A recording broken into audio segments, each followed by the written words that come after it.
Abandonadong balay nga gipapuy-an sa mga ero sa sitio Bayabas, Barangay Adlaon sa Dakbayan sa Subo, gireklamo sa mga mulupyo tungod sa kabaho. Samtang kagamhanan sa Dakbayan sa Subo, porsigido gyud nga taralon sa hukmanan ang nag-abandonar sa mga ero. Ani ang report.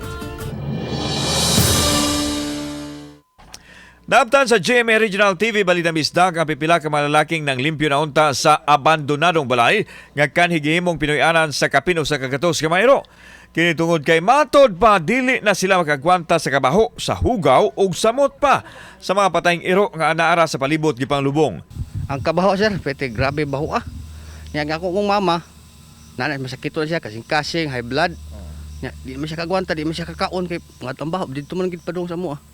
Niabot ang mga opisyal ug kawani sa CCDRRMO ug DVMF. Diin ilang gisusi kung nagpakita na ba og balik ang tagiya apan wa sila'y naabtan. Nakaroon diri ang mga opisyal sa CCDRRMO ug sa DVMF. Uban ang mga opisyal sa barangay diin ilang gisusi kining panimay nga gihimong dog shelter.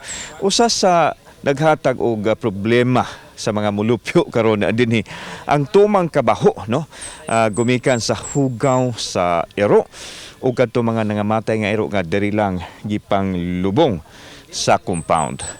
We will ask also panang DPS na manggod na sila kanang ilang judorizer ba.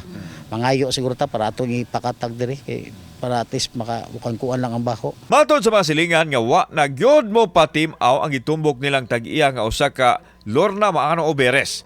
Nasayran usab sa mga City Hall officials nga adunay planong ibaligya ang propiedad. Giklaro nila nga gihimo karon sa city government ang tanan aron mataral sa hukmanan ang responsable sa pag-abandonar sa mga iro. Usa nini ang pagdangop nila sa NBI. Samtang ipasabot ni Dr. Jessica Maribuhok ang in charge sa DVMF nga aduna nay mga ero nga gidakdang ipasagop apan katong dili na gyud matabang hayan ipaubos kini sa Mercy Killing. Kani siya is put down jud siya na patulgon nato. Kauban si Clover Lumayag, ako si Alan Domingo. Balitang Bisdak.